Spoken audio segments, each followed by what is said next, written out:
दोस्तों, आज हम पढ़ने वाले हैं UP board class 10th Hindi काव्य का चैप्टर जिसका नाम है धनुष भंग, जिसके कवि तुलसीदास जी हैं। तो आइए दोस्तों, हम इस डिटेल से एनिमेशन के माध्यम से समझते हैं। इन पंक्तियों में श्री तुलसीदास जी कहते हैं कि जब श्री रामचंद्र जी विशाल मंच पर आए तो ऐसा लगा जैसे उदयाचल पर्वत से बाल सूर्य का उदय हो गया हो। जैसे सूर्य के निकलते ही कमल खिल जाते हैं, वैसे ही वहां उपस्थित सभी संत और सज्जन लोग बहुत प्रसन्न हो गए। उनके नेत्र आनंद से भर गए। अर्थ यह है कि श्री राम के मंच पर आते ही सभा में बैठे सभी लोग अत्यंत खुशी से भर उठे। इन पंक्तियों में गोस्वामी तुलसीदास जी कहते हैं कि जैसे ही रामचंद्र जी मंच पर चढ़े, वैसे ही सभा में मौजूद दूसरे राजाओं की आशा समाप्त हो गई। उनके घमंडी वचन रुक गए और वे चुप हो गए। घमंडी राजा डरकर सिमट गए और कपटी राजा छिप गए। वहीं मुनि और देवता बहुत प्रसन्न हो गए। उन्होंने फूलों की वर्षा करके अपना प्रेम और आशीर्वाद प्रकट किया। इसके बाद श्री राम ने आदर पूर्वक अपने गुरु विश्वामित्र के चरणों में प्रणाम किया और फिर वहां उपस्थित अन्य मुनियों से भी अनुमति मांगी। आगे तुलसीदास जी कहते हैं कि सारे संसार के स्वामी श्री राम सुंदर और श्रेष्ठ हाथी की तरह शांत और गरिमामयी चाल से चले। उनके चलते ही सभा में मौजूद नगर के सभी स्त्री पुरुष बहुत खुश हो गए और उनके शरीर में रोमांच हो उठा। सबने अपने पूर्वजों को याद किया और अपने पुण्य कर्मों का स्मरण करते हुए प्रार्थना की, हे गणेश जी, अगर हमारे किए हुए पुण्य कर्मों का थोड़ा सा भी फल हो तो श्री राम इस कठिन शिव धनुष को कमल की नाल की तरह सरलता से तोड़ दें। अर्थ यह है कि घमंडी और कपटी राजाओं को छोड़कर सभा में मौजूद सभी लोग चाहते थे कि श्री राम धनुष को तोड़ दें। इन पंक्तियों में गोस्वामी तुलसीदास जी कहते हैं कि जब मंच पर आए हुए श्री रामचंद्र जी को देखकर सीता जी की माता के मन में बहुत अधिक ममता और प्रेम उमड़ पड़ा। वे भावुक हो गई। उन्होंने अपनी सभी सखियों और सहेलियों को पास बुला लिया और प्रेम के कारण रोते हुए सी अवस्था में उनसे बातें करने लगी। इन पंक्तियों में गोस्वामी तुलसीदास जी कहते हैं कि सीता जी की माता अपनी सखी से कहती हैं, हे सखी, यहाँ जो लोग हमारे हित की बात करने वाले दिखाई देते हैं, वे सब केवल तमाशा देखने वाले हैं। कोई भी गुरु विश्वामित्र जी को यह समझाने का प्रयास नहीं करता कि श्री राम अभी बालक हैं और उनके लिए ऐसा कठिन कार्य करना ठीक नहीं है।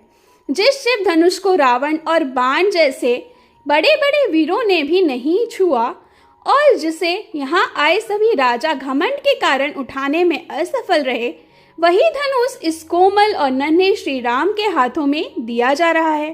कोई यह क्यों नहीं समझता कि हंस का बच्चा क्या कभी मंदराचल पर्वत उठा सकता है।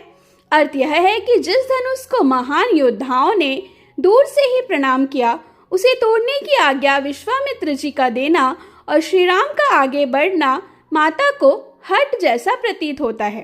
इसलिए वे कहती हैं कि कोई गुरु को समझाता क्यों नहीं। आगे तुलसीदास जी कहते हैं कि सीता जी की माता कहती हैं, दूसरों की तो बात ही क्या, राजा जनक स्वयं बहुत बुद्धिमानी और ज्ञानी हैं। उन्हें भी गुरु को समझाना चाहिए था, पर ऐसा लगता है जैसे उनका भी सारा ज्ञान नष्ट हो गया हो। हे सखी, विधाता की लीला समझ में नहीं आती। वे क्या चाहते हैं कुछ पता नहीं चलता। इतना कहकर जब वे चुप हो जाती हैं, तब एक समझदार सखी जो श्री राम के महत्व को जानती थी, मधुर वाणी में कहती हैं, हे रानी, देखने में छोटा होने पर भी तेजस्वी व्यक्ति को छोटा नहीं समझना चाहिए। देखो, अगस्त्य मुनि आकार में छोटे हैं, लेकिन उन्होंने विशाल समुद्र को पी लिया, इसलिए उनका यश पूरे संसार में फैला। इसी प्रकार सूर्य भी देखने में छोटा लगता है, पर उसके निकलते ही तीनों लोकों का अंधकार दूर हो जाता है।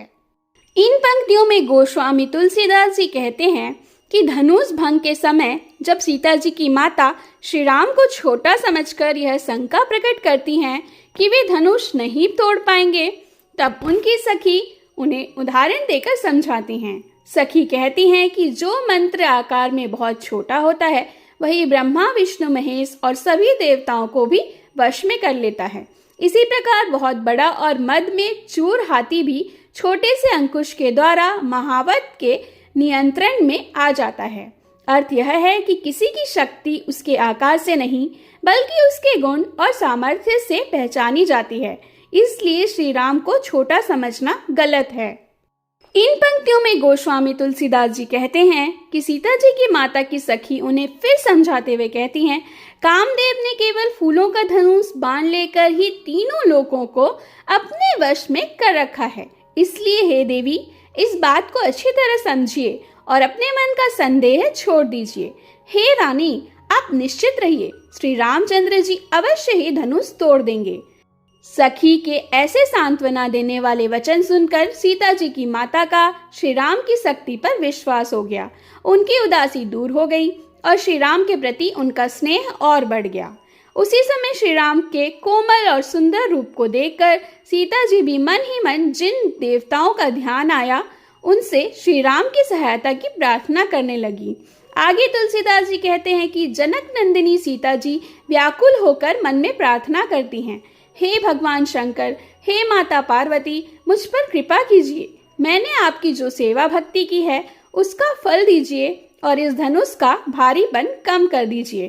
फिर वे गणेश जी से प्रार्थना करती हैं, हे गणों के स्वामी और मनचाहा वर देने वाले गणेश जी, मैंने आज के ही दिन के लिए श्री राम जैसे श्रेष्ठ पुरुष को पति रूप में पाने की इच्छा से आपकी पूजा की थी। मेरी यह विनती सुनिए और धनुष को हल्का कर दीजिए। इन पंक्तियों में गोस्वामी तुलसीदास जी कहते हैं कि सीता जी बार बार भगवान राम की ओर देख रही हैं और मन ही मन देवताओं से प्रार्थना कर रही हैं कि उनकी मनोकामना पूरी हो जाए। उनकी आंखों में प्रेम के आंसू हैं और पूरे शरीर में खुशी के कारण रोम रोम में आनंद हो रहा है। इन पंक्तियों में गोस्वामी तुलसीदास जी कहते हैं कि श्री राम जी की सुंदरता को जी भर कर देखने के बाद और अपने पिता के प्रण को याद करके सीता जी का मन बहुत दुखी हो जाता है। वे मन ही मन सोचने लगती हैं कि उनके पिता ने बहुत कठोर जिद पकड़ ली है और वे यह नहीं समझ पा रहे हैं कि यह सही है या गलत। डर के कारण कोई मंत्री भी उन्हें सही सलाह नहीं दे रहा है। विद्वानों की सभा में भी गलत बात हो रही है। यह धनुष बहुत ही कठोर है और राम जी का शरीर बहुत कोमल है, इसलिए दोनों की कोई तुलना नहीं हो सकती। सीता जी ब्रह्मा से कहती हैं कि हे विधाता, मैं अपने मन को कैसे समझाऊं और धैर्य कैसे रखूं, क्योंकि पूरी सभा की समझ ही खत्म हो गई है। सब लोग यह नहीं समझ पा रहे कि कोमल चीज से कठोर चीज को तोड़ा नहीं जा सकता। इसलिए अब निराश होकर सीता जी शिव जी के धनुष से ही प्रार्थना करती हैं कि वह अपनी कठोरता लोगों पर दिखाए और राम जी के कोमल शरीर को देखकर हल्का हो जाए। इस तरह सोचते सोचते सीता जी को इतना दुख होता है कि उन्हें पल भर का समय भी बहुत लंबा, मानो 100 युगों के बराबर लगने लगता है। इन पंक्तियों में गोस्वामी तुलसीदास जी कहते हैं कि सीता जी कुछ बोल ही नहीं पा रही हैं। वे कभी श्री राम जी की ओर देखती हैं और फिर लज्जा के कारण जमीन की ओर देखने लगती हैं। उनकी चंचल आंखें इतनी सुंदर लग रही हैं जैसे चांद रूपी तालाब में कामदेव की 2 मछलियां खेल रही हों।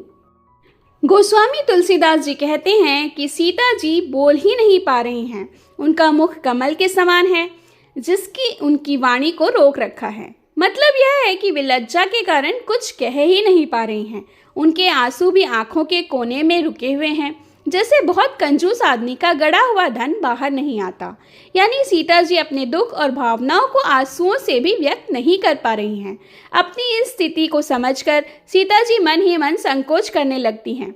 फिर वे अपने हृदय में धैर्य रखकर सोचती हैं कि अगर तन, मन और आत्मा से उनका प्रेम सच्चा है और उनका मन वास्तव में श्री राम जी के चरणों में लगा है तो भगवान अवश्य उन्हें श्री राम जी की दासी बनाएंगे, क्योंकि सच्चा प्रेम कभी व्यर्थ नहीं जाता। इसके बाद सीता जी श्री राम जी को देखकर मन ही मन यह निश्चय कर लेती हैं कि अब उनका जीवन केवल श्री राम जी के लिए ही है। यह बात श्री राम जी तुरंत समझ जाते हैं। फिर वे सीता जी की ओर और धनुष की ओर ऐसे देखते हैं जैसे गरुड़ किसी छोटे से सांप को देखता है, यानी बहुत आसानी से तोड़ देने के भाव से। इन पंक्तियों में गोस्वामी तुलसीदास जी कहते हैं कि जब लक्ष्मण जी ने देखा कि श्री राम जी शिव जी के धनुष की ओर देख रहे हैं तो वे बहुत प्रसन्न हुए।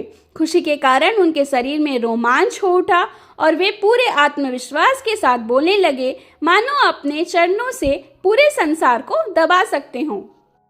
इन पंक्तियों में गोस्वामी तुलसीदास जी कहते हैं कि लक्ष्मण जी बोले, हे हाथियों के राजा, हे कच्छप, हे शेषनाग और हे वराह, तुम सब ध्यान से इस धरती को मजबूती से पकड़ कर रखना ताकि यह हिल न जाए, क्योंकि श्री राम जी शिव जी के धनुष को तोड़ने वाले हैं, इसलिए तुम सब सावधान हो जाओ। जब श्री राम जी धनुष के पास पहुंचे तो वहां मौजूद सभी स्त्री पुरुषों ने देवताओं और अपने पुण्यों को याद किया। उस समय सबके मन में अलग अलग भाव थे। छोटे राजाओं का घमंड टूट रहा था, परशुराम जी का गर्व कम हो रहा था, देवता और ऋषि डर रहे थे, सीता जी चिंतित थी, राजा जनक को पछतावा हो रहा था और रानियां बहुत दुखी थी। ये सभी भाव ऐसे थे जैसे लोग किसी बड़े जहाज पर चढ़कर समुद्र पार करना चाहते हों और वह जहाज शिव जी का धनुष है तथा समुद्र श्री राम जी की भुजाओं का बल है, लेकिन इनके पास कोई नाविक नहीं है, यानी सब कुछ अब श्री राम जी की शक्ति पर ही निर्भर है। गोस्वामी तुलसीदास जी कहते हैं कि श्री राम जी ने सभा में बैठे सभी लोगों की ओर देखा। वे सब उन्हें ऐसे दिखाई दिए जैसे चित्र बने हों, यानी सब बिल्कुल स्थिर और चुप थे। इसके बाद श्री राम जी ने सीता जी की ओर देखा और पाया कि वे सब लोगों से ज्यादा व्याकुल और चिंतित हैं। इन पंक्तियों में गोस्वामी जी कहते हैं कि श्री राम जी ने सीता जी को बहुत अधिक व्याकुल देखा। उन्हें लग रहा था कि सीता जी के लिए एक एक पल बहुत लंबा, मानो एक कल्प जितना हो गया है। जैसे प्यासे को समय पर पानी ना मिले तो बाद में अमृत भी बेकार हो जाता है, या पूरी फसल सूख जाने के बाद बारिश किसी काम की नहीं रहती, वैसे ही समय निकल जाने पर पछताने से कोई लाभ नहीं होता। यह सब सोचकर श्री राम जी ने सीता जी की ओर देखा और उनके मन में अपने प्रति गहरा प्रेम देखकर वे बहुत प्रसन्न हो गए।